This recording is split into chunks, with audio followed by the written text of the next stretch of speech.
دیکھو انشاءاللہ تعالیٰ تمہاری وہ بات مکمل ہو جاتی ہے کہ نہیں، اور تمہاری وہ تمنا پوری ہوتی ہے کہ نہیں۔ یہ غوث کا دریائے کرم ہے، یہ ایسا دریا ہے کہ اس دریا میں کوئی کمی نہیں ہے، یہ ایسا سمندر ہے کہ نکالتے جاؤ کوئی کمی نہیں ہے، یہ ایسے کرم کی بارش برسا رہے ہیں کہ ان کے کرم کی بارش میں جو نہا جائے گا پیارے وہ سرفراز ہو جائے گا دینی حیثیت سے اور دنیاوی حیثیت سے۔ وہ سرکار پیرے پیرا میرے میرا ہیں۔ آج بڑے پیر کی 11ویں پر بڑا اعتراض کر دیا جاتا ہے، اور بدذات قومیں جنہیں وہابی اور دیوبندی کہا جاتا ہے وہ کہہ دیا کرتے ہیں معاذ اللہ رب العالمین کہ تم غوث پاک کے نام پر مرغا کر رہے ہو، یہ کہاں قرآن میں ثابت ہے؟ غوث پاک کے نام 11ویں کر رہے ہو، یہ کہاں قرآن میں ثابت ہے؟ کہاں کسی صحابی نے غوث پاک کے نام پر قربانی 11ویں کی ہے اور مرغا ذبح کیا ہے؟ نادان حرام خور، ہر بات کو تو قرآن میں تلاش کرتا ہے۔ قرآن میں تیرا مکان بنانا کہاں سے ثابت ہے؟ قرآن میں تو مرغا کا گوشت خرید کر لا کر کھاتا ہے، کہاں سے ثابت ہے؟ ہر بات کو تو قرآن ہی سے دیکھے گا۔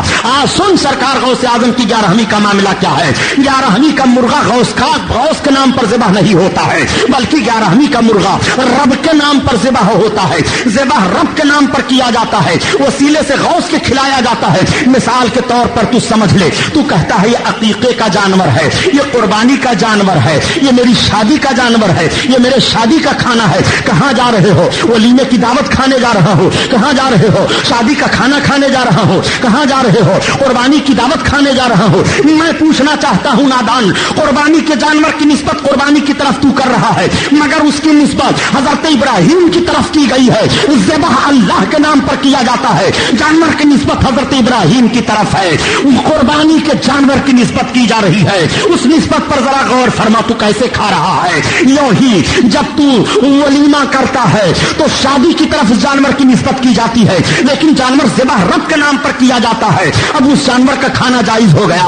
عقیقہ کرتا ہے تو جانور ذبح تو رب کے نام پر کیا جاتا ہے، مگر جانور کی نسبت بچے کی طرف کر دی جاتی ہے، عقیقے کی طرف کر دی جاتی ہے۔ پتہ یہ چلا کہ ہر شے نسبت سے حرام نہیں ہوتی ہے، اگر ہر چیز کو تو نسبت سے حرام قرار دے دے گا تو تیرا جینا دشوار ہو جائے گا۔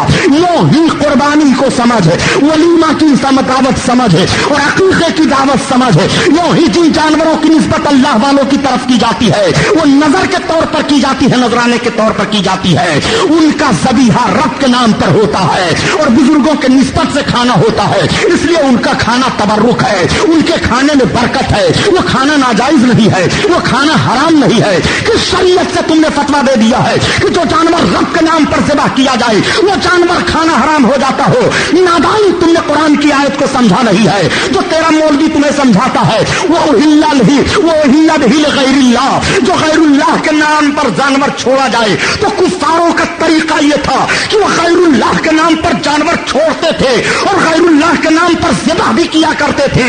اب اس جانور کا کھانا حرام ہے، یہاں غیر اللہ کے نام پر جانور چھوڑا تو جا رہا ہے مگر ذبح اللہ کے نام پر کیا جا رہا ہے، اس لیے اس کا کھانا جائز ہے۔ تم نے تفسیر کو نہیں سمجھا ہے، اس لیے قرآن کے مفہوم کا خون کر رہا ہے اور بیان کرتا چلا جا رہا ہے نادان کہ رب تعالیٰ قرآن میں بیان فرماتا ہے وما اہل بہ لغیر اللہ، اور جو غیر اللہ کے نام پر جانور چھوڑ دیا گیا ہے اس جانور کو اللہ تعالیٰ نے حرام فرما دیا ہے۔ نادان حرام خور، ذرا آیت کے مفہوم کو سمجھ۔ تمام مفسروں نے یہی تفسیر کی ہے کہ اللہ کے نام پر وہ جانور کو چھوڑتے تھے اور اللہ کے نام پر وہ غیر اللہ کے نام پر جانور کو چھوڑتے تھے اور غیر اللہ کے نام پر ہی ذبح کیا کرتے تھے۔ اور یہی پر صاحب جلالین نے تفسیر بھی کی ہے، اے ذبح لغیر، یہ اس میں غیر اللہ یعنی غیر اللہ کے نام پر جو ذبح کیا جائے اس جانور کا کھانا حرام ہے، تو جو غیر اللہ کے نام پر ذبح کیا جائے وہ جانور کل بھی کھانا حرام تھا، آج بھی کھانا حرام ہے، اور جو جانور غیر اللہ کے نام پر چھوڑا جائے اور اللہ کے نام پر ذبح کیا جائے اس جانور کا کھانا کل بھی جائز تھا، آج بھی جائز ہے۔ یہی مسئلہ ہے، یہی فتویٰ ہے۔ مسئلے کی نوعیت کو سمجھا کرو۔ دو کتابیں پڑھ کر کے مفتی بنے گھوم رہے ہیں، ہم بہت بڑے شیخ الحدیث ہیں، ہم بہت بڑے علامہ ہیں، بریلویوں کو کیا علم آتا ہے؟ نادان حرام خور، تمہاری جماعت کو علم کی ہوا نہیں لگی ہے، اگر علم کی ہوا لگتی تو غوث کی 11ویں کے منکر نہ ہوتے تم، غوث پاک کی عظمت کے انکاری نہ بنتے تم، غوث پاک کو چیلنج نہ کرتے تم۔ غوث اعظم پیرے پیرا میرے میرا تو وہ ہے، خدا کی قسم غوث نے جس پر نگاہ ڈال دی ہے اس کی تقدیر بن گئی ہے۔ بڑے پیر دستگیر دستگیر کی دعوت ہوتی ہے. بڑے پیر دستگیر دعوت کھانے کے لیے تشریف لے گئے. اب ذرا اندازہ لگاؤ جو سرکار غوث پاک کی دعوت لے کتنے اہتمام سے لے گا. اور بھی تمام علماء عراق ہیں, علماء بغداد موجود ہیں. دسترخوان سجا دیا گیا, سارے لوگوں کا ہاتھ دھلایا جا رہا ہے. تو شریعت کا مسئلہ ہے کہ جب کھانے پر سب بیٹھ جائیں تو پہلے جوانوں کے ہاتھ کو دھلاؤ, تب بوڑھے کے ہاتھ کو دھلاؤ, اور جب کھانا کھا چکے تو پہلے بزرگوں کے ہاتھ کو دھلاؤ, پھر جوانوں کے ہاتھ کو دھلاؤ. ترتیب یہی ہے. علماء بیٹھے ان سے مسئلہ پوچھو. مگر آپ لوگوں کو کیا مسئلہ وغیرہ تو پوچھنے کا معاملہ ہے نہیں, بس سارا نزلہ امام صاحب پر اترتا ہے. امام صاحب ایسا ہے, امام صاحب اس طرح سے کرتا ہے. امام صاحب آج چل رہا تھا تو پان کھائے ہوئے تھا. امام صاحب چل رہا تھا تو ہنستا ہوا چل رہا تھا. نام نمود کے ٹرسٹیوں سن لو, میں کسی مسجد کا امام نہیں ہوں کہ غم مجھے ہوگا کہ آپ نکال دو گے. سنو, ہم لوگ درسگاہی ہیں. اماموں پر تنقیدیں مت کیا کرو, ان کا لحاظ کرو, ان کی قدر کیا کرو.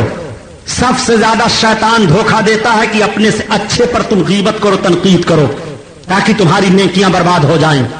فاسق فاجر بنے بیٹھے ہیں, نہ جانے کیسا لباس ہے, اور کمیٹی کے صدر بنا دیے گئے ہیں. ہمارے علماء بھی بیچارے ایسے ہیں کہ ان کو صدر تسلیم کر لیتے ہیں. ڈھیر چندہ دے گا اس لیے اس کو صدر مان لو. نہ جانے کہاں کہاں سے پیسہ کما کر کے لایا. عالم صاحب ہم 50,000 دیتا ہے, پتا چلا کہ شراب چلاتے ہیں. 50,000 لائے دے رہے ہیں. عالم صاحب کو علم نہیں ہے, انہوں نے لے لیا, بعد میں پتا چلا یہ تو ایسا ہے. اب عالم صاحب بھی کوسے جا رہے ہیں, پوری کمیٹی کوسی جا رہی ہے. سنو, مسجد اور مدرسے کا صدر بننے کے لیے بڑے خواہش مند نہ رہو. صدر سیکریٹری کی ایک حیثیت ہوتی ہے. مسجد کی ذمہ داری قبول کرنا کوئی آسان کام نہیں ہے. آؤ دیکھو, میں جو بات عرض کرنے جا رہا تھا, مسئلے کی بات آ گئی تھی. سرکار غوث اعظم دسترخوان پر بیٹھ گئے, نوجوان علماء کے ہاتھ دھلا دیے گئے.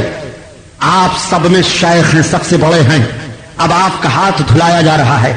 دھلانے والا پانی ڈالتا جا رہا ہے, آپ ہاتھ دھلتے جا رہے ہیں. ایک لوٹا پانی خرچ ہو گیا, دوسرا لوٹا بھرا, پانی خرچ ہو رہا ہے.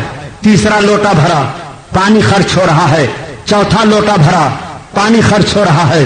پانچواں لوٹا بھرا, پانی خرچ ہو رہا ہے. وہ ڈالتا جا رہا ہے, کوئی کچھ نہیں بول رہا ہے. سرکار غوث پاک ہاتھ دھلتے جا رہے ہیں. جب 5ویں لوٹے کا پانی ختم ہوا تو آپ نے فرمایا بس کرو. اب سب لوگ کھانا کھا لیے. کھانا کھانے کے بعد جب پھر ہاتھ دھلایا گیا تو کچھ لوگوں نے عرض کیا, حضور جب دعوت میں آپ بیٹھے کھانا کھانے کے لیے تو اتنے سارے پانی سے آپ نے ہاتھ دھویا. سرکار غوث پاک مسکرا پڑے. آپ فرماتے ہیں جو ہاتھ دھلا رہا تھا, جب میں نے اس کے تعلق سے دیکھا تو لوح محفوظ میں دیکھا کہ اس کا نام جہنمیوں کی فہرست میں ہے. مجھ کو یہ گوارا نہ ہوا کہ عبد القادر کا ہاتھ جو دھلائے اس کا نام جہنمیوں کی فہرست میں ہو. تو رب تعالیٰ کی بارگاہ میں میں نے دعا مانگنی شروع کی. میں دعا مانگتا رہا. جب اللہ نے میری دعا کو قبول فرما لیا اور جہنمیوں کی فہرست سے اس کا نام کاٹ کر کے جنتیوں کی فہرست میں لکھ دیا گیا, تب میں نے اپنا ہاتھ دھونا بند کیا. وہ سرکار غوث پاک بڑے پیر ہیں. بڑے پیر کا نام لیا کرو تو گھر کے اندر سے جنات بھاگ جائیں گے, مگر خدے جنات بنے رہو گے تو جنات کیا بھاگیں گے. اور گھر تو خدے بنے رہتے ہیں یہ بالکل.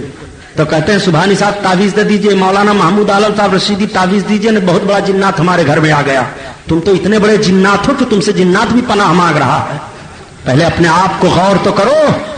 سرکار غوث اعظم کا نام محبت سے لو تو, اپنے گھر میں نماز پڑھو تو, خود نمازی بنو تو, اپنے آپ کو گناہوں سے بچاؤ تو. آج کہتے ہیں ہمارے پاس بڑی اولادیں ہیں سبحانی صاحب, کیا کروں, ذریعہ معاش بڑا کمزور ہے. سرکار غوث پاک کے کتنی اولادیں تھیں معلوم ہے؟ کوئی بتائے گا اس میں سے کتنی اولادوں کے باپ غوث پاک ہیں؟ ہر سال 11واں پروگرام ہوتا ہے, یہ ان لوگوں کی معلومات ہے. ارے پورا دارالعلوم الٹ کر رکھ دیجئے تو اس کان سے سنیں گے, اس کان سے چلے جائیں گے. دن بھر پڑھاتے رہو. ہمارا ایک ساتھی تھا تو رات بھر رٹتا ہے کہ دلی کا بادشاہ نادر شاہ درانی تھا, سوال نمبر 14. جب سویرے ہو جائے سناونے سبق بھول جائے تو 2-4 چھڑی مارا جائے تو استاد کہیں کہ بھائی یہ کس طرح یاد کرتا ہے, تو ہم لوگ بتاتے تھے کہ یہ رٹتا رہتا ہے رات بھر مگر یاد نہیں ہوتا. وہ کچھ نہیں رٹتا تھا, بس اتنے کہا ہے سوال نمبر 14. سویرے وہی بھول جائے. تو آپ کا بھی حال یہی ہے, سوال نمبر 14.